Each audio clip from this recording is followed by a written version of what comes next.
Good evening. We are going to be looking in the Psalms again tonight. I hope that you guys are doing well. I know it's been an odd time not getting to be together and not meeting together and getting more information that we're going to not be allowed to meet where we normally meet for another few more weeks.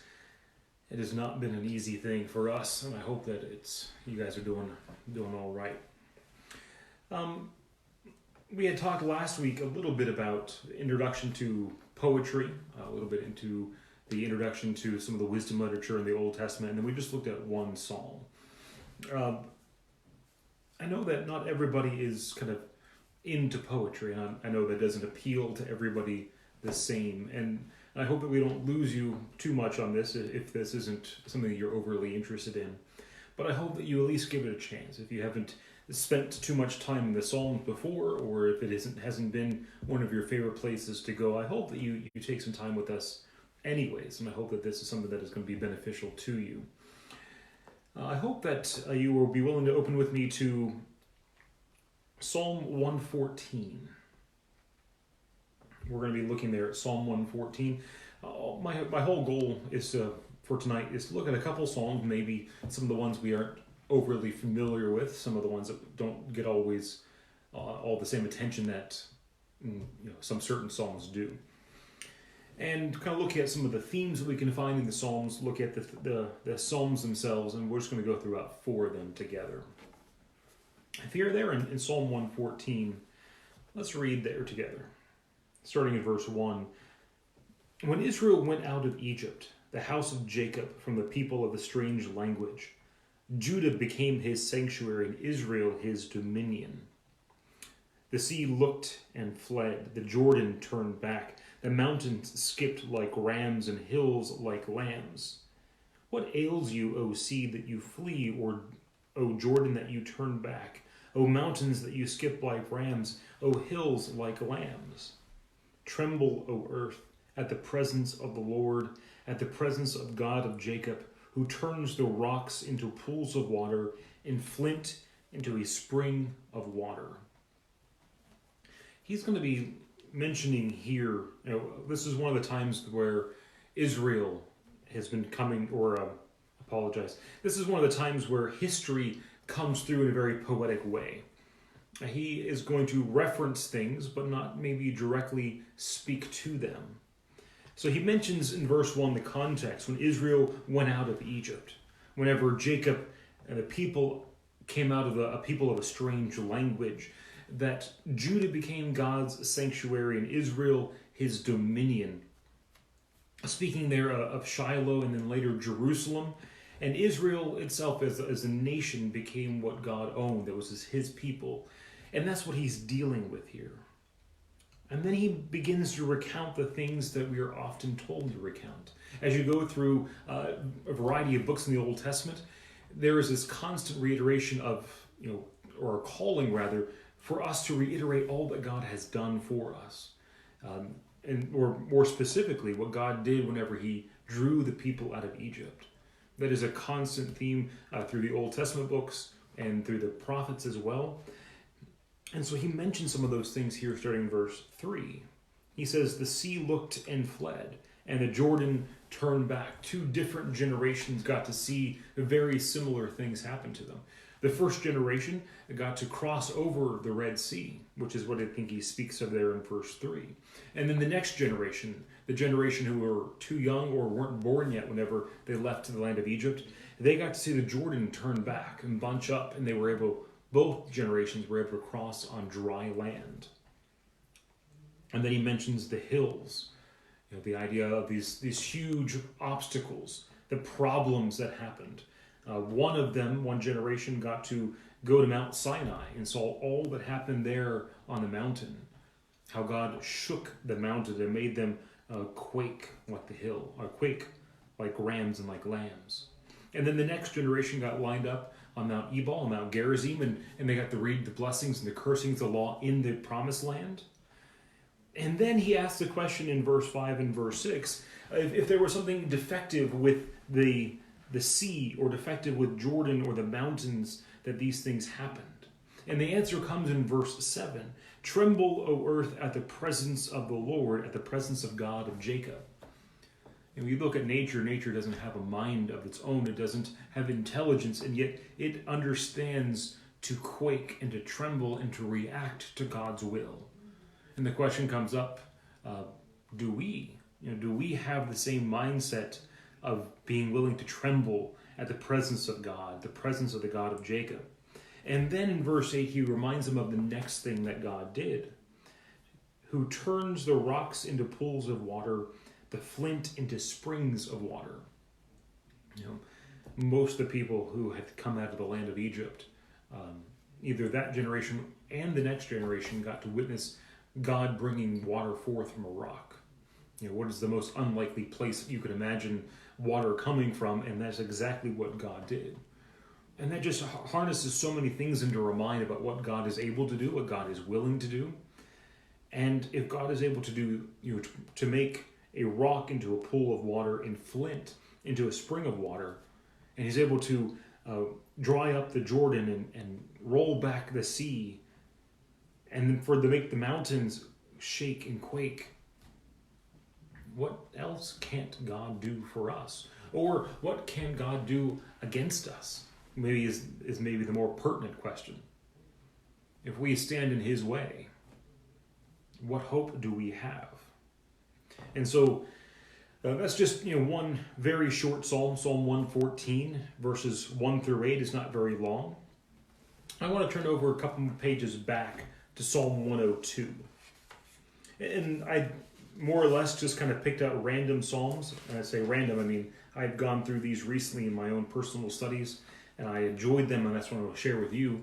I didn't pick them up because they were all themed the same, and so as we skip from Psalm 114 to Psalm 102, there isn't a direct connection between them, but I hope that we can go through them regardless and enjoy the psalms themselves.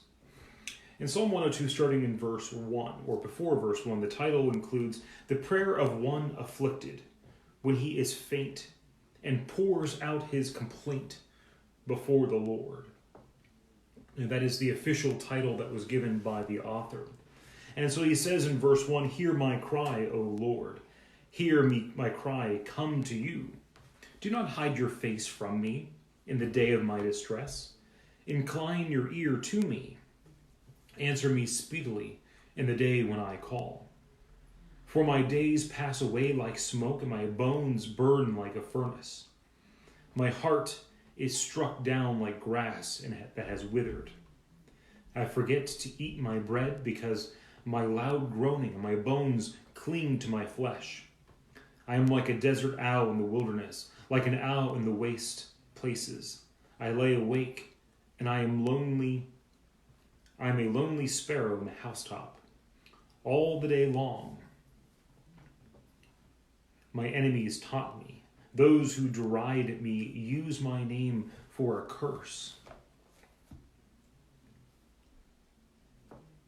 I'm pretty sure I apologize. I'm going to take a couple seconds and look through my notes. I think I might have made a slight error. I apologize. It's not going exactly as planned.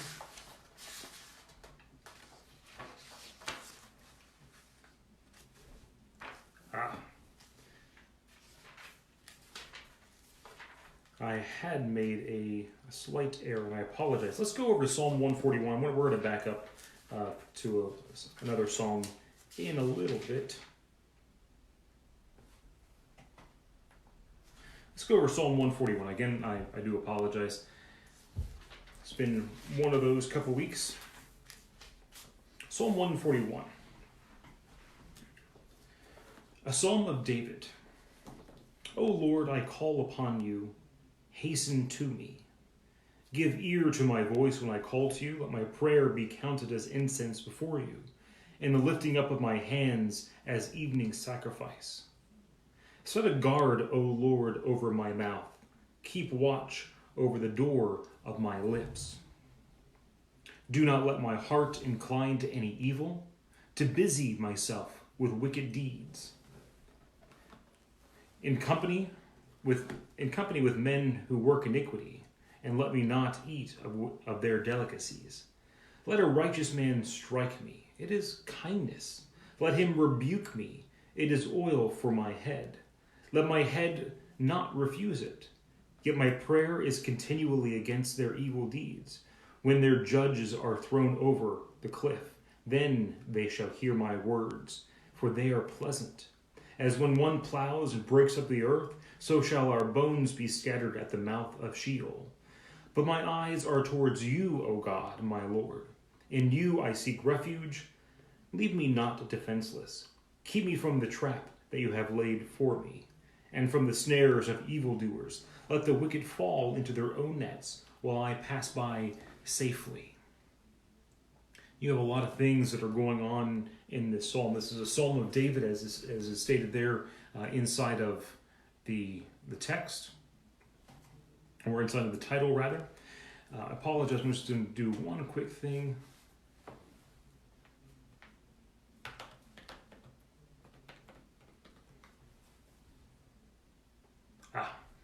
I see my mistake. All right.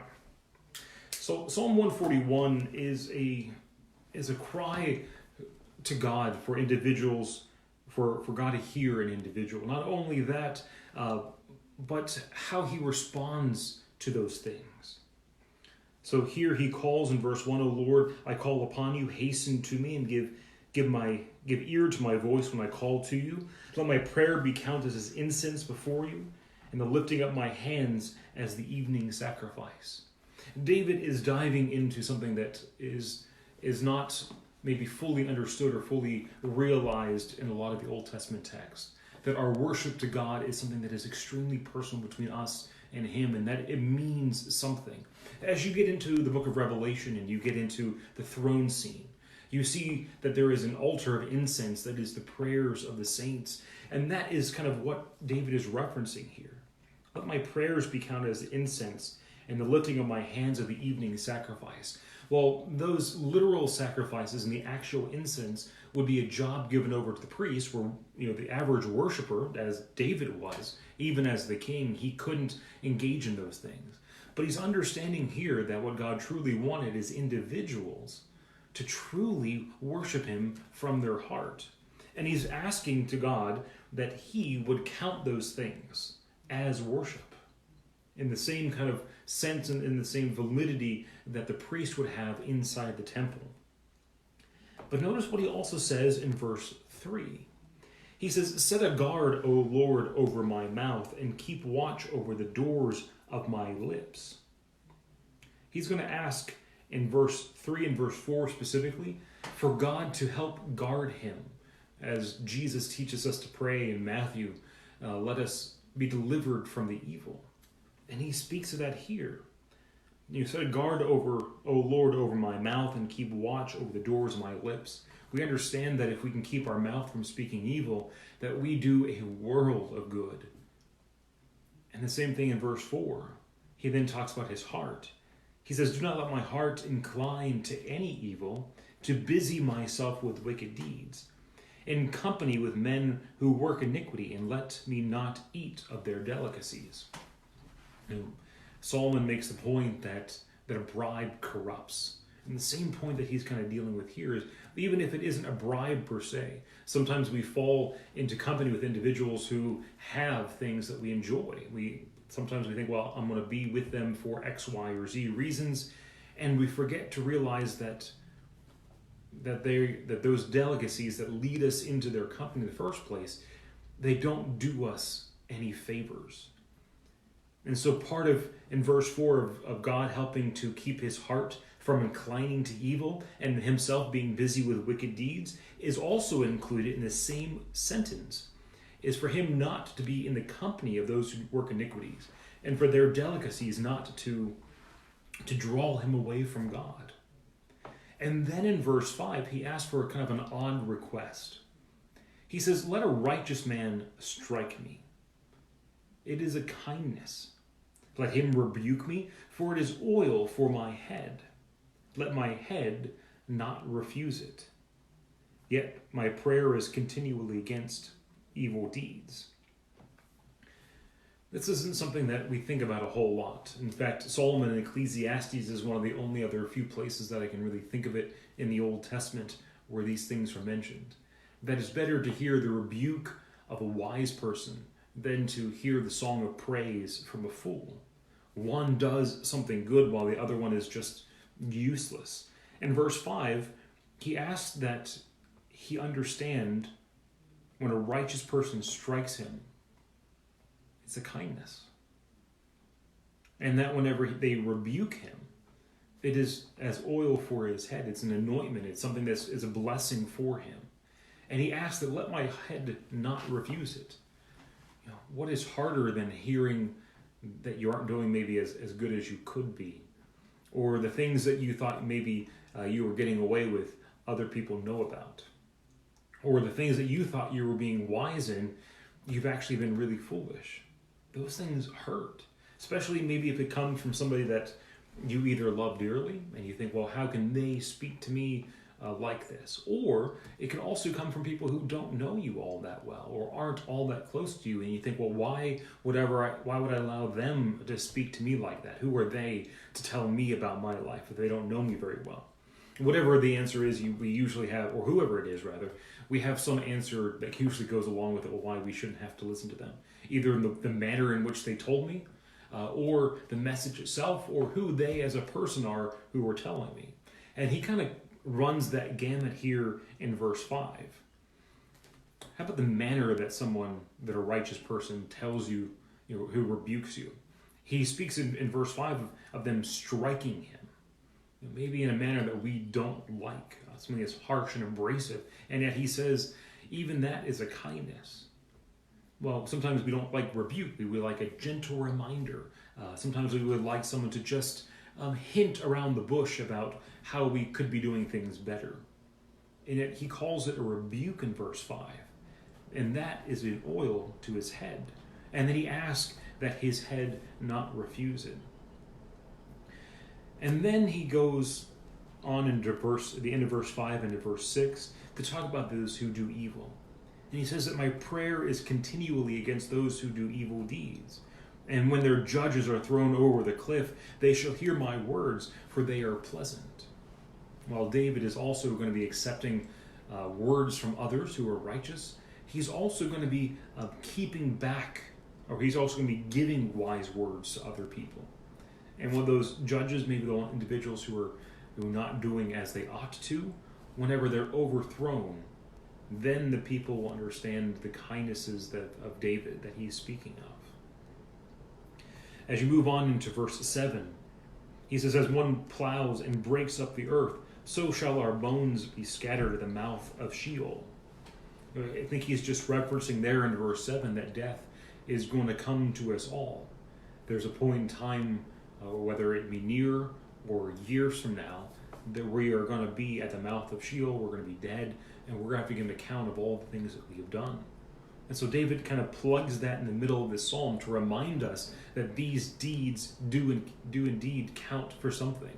Whether we keep our mouth from speaking deceit, whether there's a guard over our mouth, over our lips, if our heart is inclined to evil or not evil, if we listen to the rebuke of a righteous person, all those things matter because death is around the corner for us.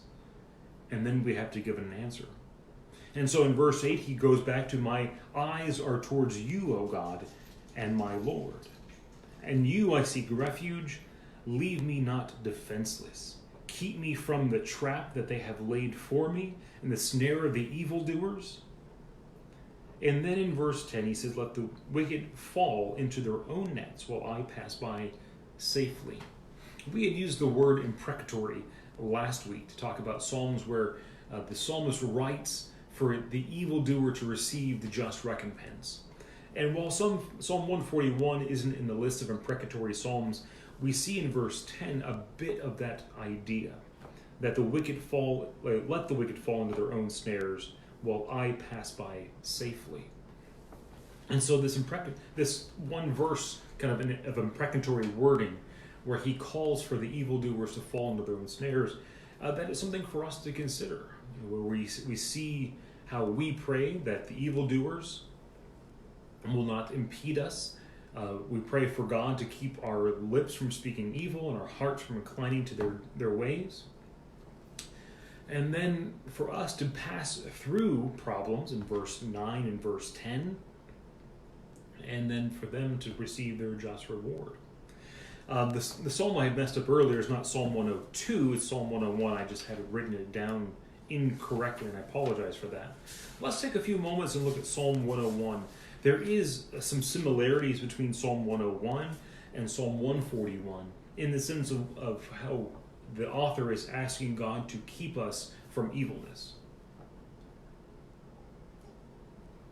In Psalm 101, starting there in verse 1, a psalm of David. I will sing of steadfast love and justice. To you, O Lord, I will make music. I will ponder the way that is blameless. Oh, when will you come to me? I will walk with integrity of heart within my house. I will not set before my eyes anything that is worthless. I hate the work of those who fall away. It shall not cling to me. A perverse heart shall be far from me. I will know nothing of evil. Whoever slanders his neighbor secretly, I will destroy. Whoever has a haughty look and an arrogant heart, I will not endure. I will look with favor on the faithful of the land, that they may dwell with me. He who walks in the way that is blameless shall minister to me. No one who practices deceit shall dwell in my house. No one who utters lies shall continue before my eyes. Morning by morning I will destroy all the wicked in the land, cutting off all the evildoers from the city of the Lord. Maybe it's because I spent a little extra time this week comparing Psalm 141 and Psalm 101, but I see a lot of parallels between them. He begins there with the idea in verse 1 that I will sing of steadfast love and justice. To you, O Lord, I will make music. There is a running theme that falls through the psalm. Sometimes it's musical notation rather, that is given inside the psalm itself. Sometimes musical notation is in the title of the psalm. Sometimes these are obviously not just poems, but actually songs or psalms given over to God. And David seems to do this on his personal time. We know that he was a harpist, and he played both before God on his personal time, and he played at the king before he was king. And then even after he's king, he writes down these songs and he plays them. This is not something these are ones that are not used kind of in group or collective praise, but this is his personal praise to God. And we can talk about that more in another time and some of the implications that go along with that. But he makes the point that he's going to sing of God's steadfast love and his justice. That he's going to make music over those things. And in that, in verse 2, he's going to ponder what is blameless. And he asks the question, oh, when will you come to me? There is this dual actions that happen in a lot of the Psalms, where the psalmist is desiring to dwell with God and also asking for a longer life. And those seem to be contradictory at the same time. There are psalms where the psalmist desires simply to dwell with God and to be ever in his presence.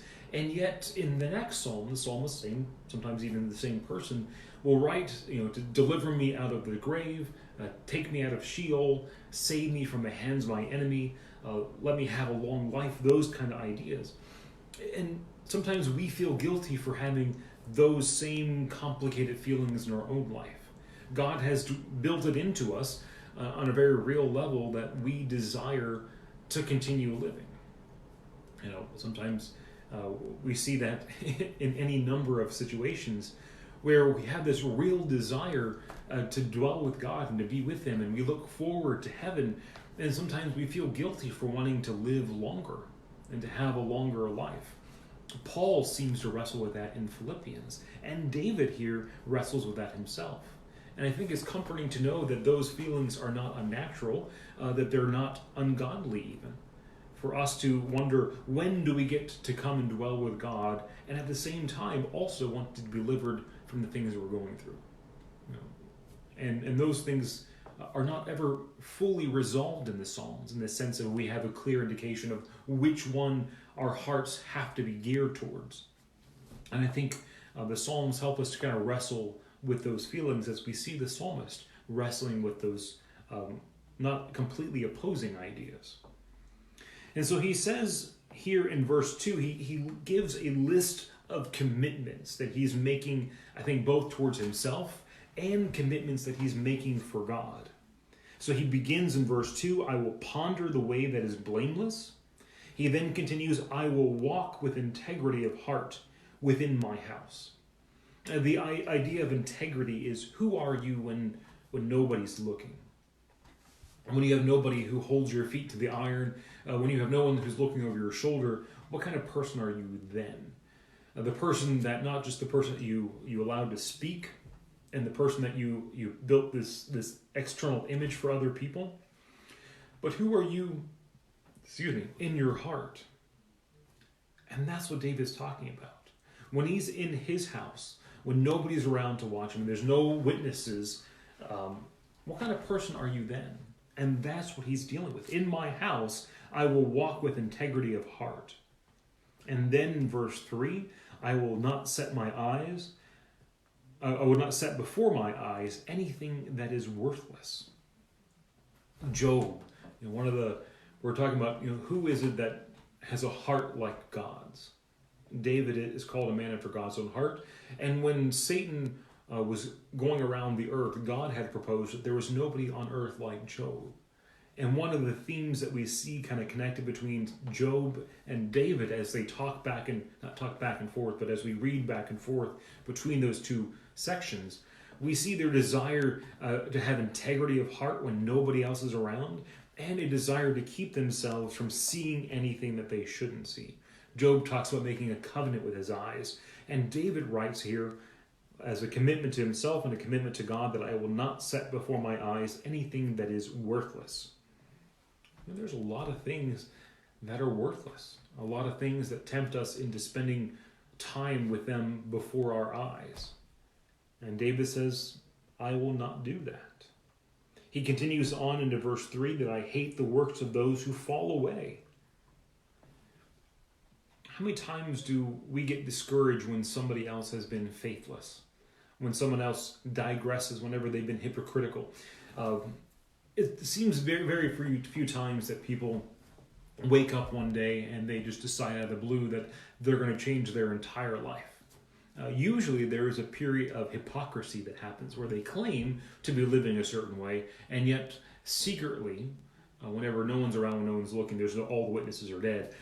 During that time period, then they're acting hypocritically. And then there's this time period where they're going to kind of have those actions revealed, and that disrupts a lot of people's faith. A lot of people struggle with, how can I be a part of that church when they have hypocrites there? How can I keep my faith when other people are losing their faith? And notice what David says in the second part of verse 3. I hate the works of those who fall away. It shall not cling to me. That their hypocritical works, the things that they did in their falling away, those aren't going to cling to David.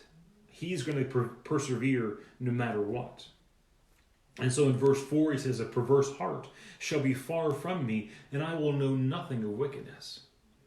Some of the things we looked at in Psalm 141 are the same things that are spoken here in Psalm 101. He kind of categorizes parts of him.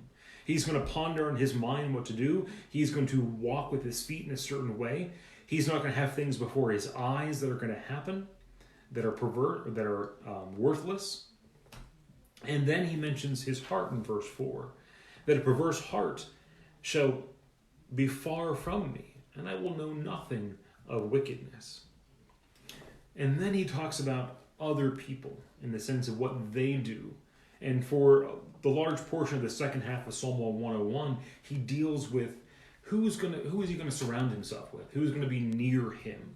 And so he says, those who slander his neighbor secretly I will destroy. And whoever has a haughty look and an arrogant heart, I will not endure. There's a few times through the Old Testament where God mentions the 6 things he hates and the 7 things that are an abomination to him. And a haughty look and a lying tongue are among them. And he speaks of those people here in this verse. And David says, if those are the things that God hates, if those are an abomination to him, then those people aren't going to be near him. And so what he says in verse 6 is, I will look with favor on the faithful in the land, and that they may dwell with me. And who walks in the way that is blameless shall minister to me. Now, David being a king, having a royal house, the question is, well, who is he going to surround himself with? Who's going to be amongst his counselors? Who's going to be in his household that are going to have influence over him? And he gives a very clean description of them. It's not always those who are powerful. It's not going to be those who gather a lot of money or garner other people as allegiance to them. His keys to power, if you will, are not based on those things. They're based on, in verse 6, those who are faithful and those who are blameless. Those are the two most important things for David to surround himself with. We see other examples throughout the time period of the divided kingdom of individuals who gather around themselves all of the wrong people. In fact, one of David's big downfalls is his second command, who isn't this kind of person. And it causes all kinds of problems for him. And so he says in verse 7, the commitment that he makes is, no one who practices deceit shall dwell in my house, and he who utters lies shall not continue before my eyes. And so he then says in verse 8, that morning by morning I shall destroy all the wicked in their land and cut off the evildoers from the city of my God. Partly dealing there with his role as a king over a physical nation of Israel, that he was going to push out and drive away and to destroy all the wickedness that is around him. But whenever you want to talk about making changes and making commitments in your life and making things, making decisions that are going to change your life as a whole, Psalm 101 and Psalm 141 are two great psalms to go to make the same commitments that he makes of that he will ponder on what is blameless, and that you're going to walk with integrity in your own house, that you will not set before your eyes anything that is worthless, that you will hate the works of those who fall away, and you will not let them cling to you. And remind yourself that a perverse heart will be far from you, and then to keep your company in a way that is going to help you to keep those commitments. Whenever they talk about recidivism rates for those who exit prison, those who are rehabilitated through their work programs and through their punishment, the biggest thing that is always talked about is the company that is kept. Through all the programs in prison and all the halfway homes after they get out, the biggest thing that's going to determine if someone goes back into the system is whether or not they can change their environment. And David speaks to that reality here, both in Psalm 101 and Psalm 141, of changing his environment to be pleasing to God. There's one more psalm I want to spend time with tonight. Again, we're going to be changing topics completely because you're changing psalms. They're not always going to be connected in theme. Psalm 27. Turn with me to Psalm 27.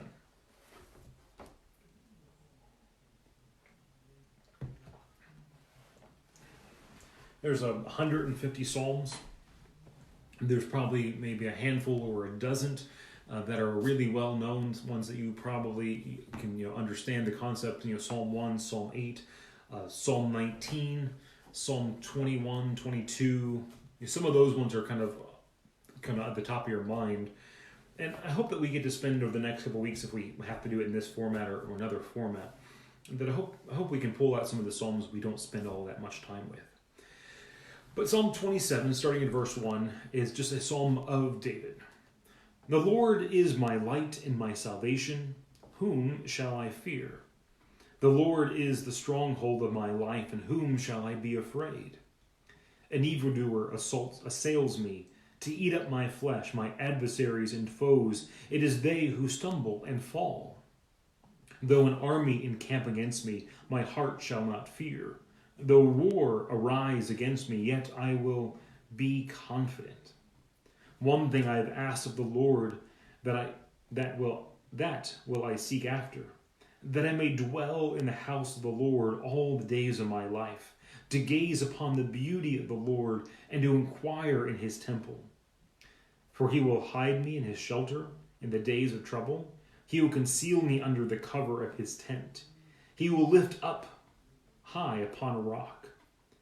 And now my head shall be lifted up above my enemies all around me, and I will offer in his tent sacrifices with shouts of joy. I will sing and make melody to the Lord. Hear, O Lord, when I cry aloud. Be gracious to me and answer me. You have said, seek my face. My heart says to you, your face, O Lord, do I seek. Hide not your face from me. Turn not your servant away in anger. O you who have been my help, cast me not off, forsake me not, O God of my salvation. For my fathers and my mothers have forsaken me, but you, O Lord, will take me in. Teach me your way, O Lord. Lead me on a level path because of my enemies. Give me not up to the will of my adversaries, for false witnesses have arisen against me, and they breathe out violence. I believe that I shall look upon the goodness of the Lord in the land of the living. Wait for the Lord. Be strong, and let your heart take courage. Wait for the Lord. I mentioned before that the Psalms deal with sometimes conflicting emotions. And we can see in psalmists' hearts and minds as they pen their words the different times in their life, either at peaks or at valleys, times where they have absolute confidence and times where they stumble in their confidence. Psalm 27 seems to be an absolute with David. The Lord is my salvation, and whom shall I fear? The Lord is my stronghold, my life. Of whom shall I be afraid? The evildoers, they assail me, they try to eat up my flesh, but it's my foes, my adversaries, that stumble and fall. And though an entire army camp against me, my heart will not fear. Through war, or though war arise against me, I will be confident. You can see David's just absolute certainty in God in this moment. And yet,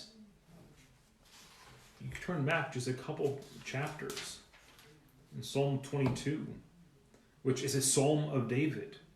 In verse 1, my God, why have you forsaken me? Here in Psalm 27, he mentions that in verse 10, my father and my mother have forsaken me, but you, O Lord, will take me in. In Psalm 22, he also speaks of his parents in the sense of, in verse 4, in you our fathers trusted, they trusted, and you delivered them. To you they cried and were rescued. In you they trusted, were not put to shame. But I am a worm and not a man. I'm scorned by all mankind, despised by the people. He speaks of his mother in verse 9. Yet you were he who took me from the womb and made me trust my mother's breast. On you I was cast from birth, and from my mother's womb you have been my God. And he asked him to be not far from me, for trouble is near. And then he speaks of all the things that he's dealing with. Sometimes we assume by reading passages such as David when he deals with Goliath, or David when he faces other enemies, that he is just rock solid in all things. That there's never times of doubting or quaking. And we read Psalm 27, we say, I want to have that kind of heart. I want to be like that kind of a person. We think, well, David had to be that all the time. But he wasn't.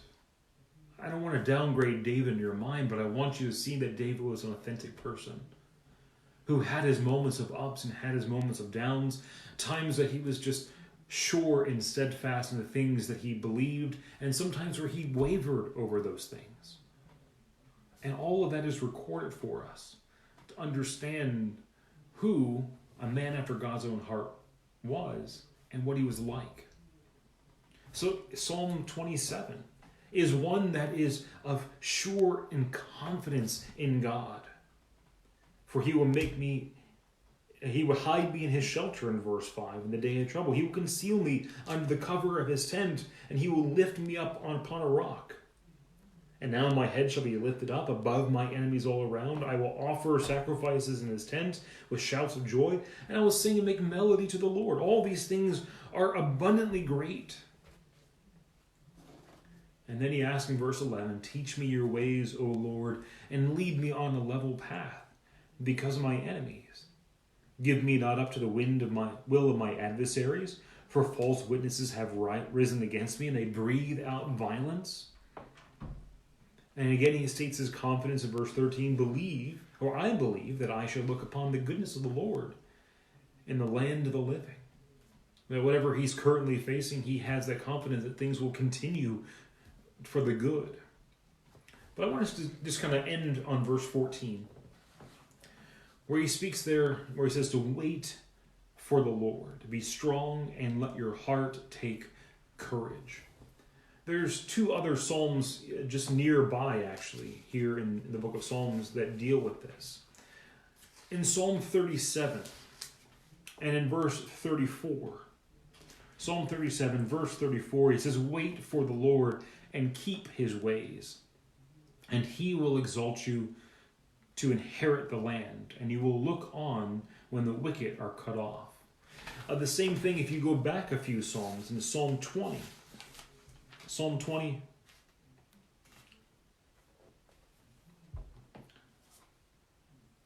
Proverbs 20. I was going to say there's no Psalm 20, verse 20. It's Proverbs 20 and verse 20. My apologies. Someday I'll get my head screwed on straight. Elevator go all the top. I'll have all the rocks for a full load. Candles will be burning bright, but that's not going to be today. Psalm 20 and in Proverbs 20.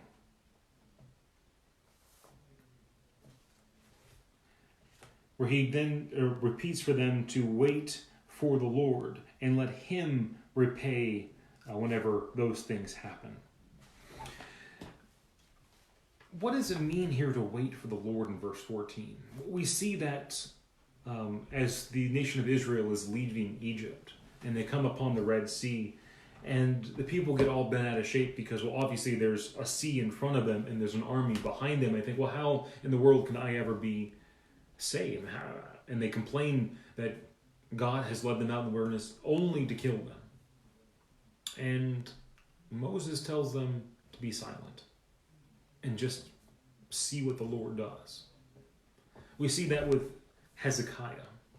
Hezekiah has this huge army that is mounting against him, and his army is already decimated, and there's really no hope for him. And so he simply goes and he lays out before the Lord and he prays.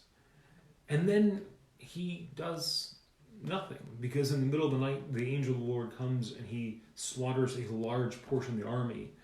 And when they wake up in the morning, they see all the dead around them and they just get up and they go back to Syria. Sometimes we have the mantra of the saying, the Lord helps those who help themselves. But yet we have a number of passages in the Old Testament that say, wait for the Lord, be strong and let your heart take courage, and to wait for the Lord. Sometimes the things that we face are greater than us. Sometimes the hardships that we have, sometimes the doubts and the fears that we wrestle with in our hearts are too much for us. And sometimes we have to wait for the Lord.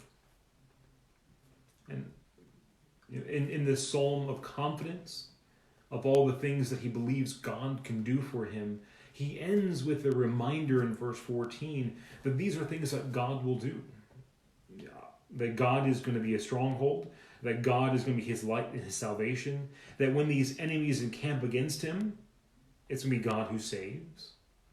And so he says to wait for the Lord, be strong and let your hearts take courage, and wait for the Lord. I find that to be an incredibly encouraging thing, that sometimes I get so bothered in my mind over the things that I'm unable to do.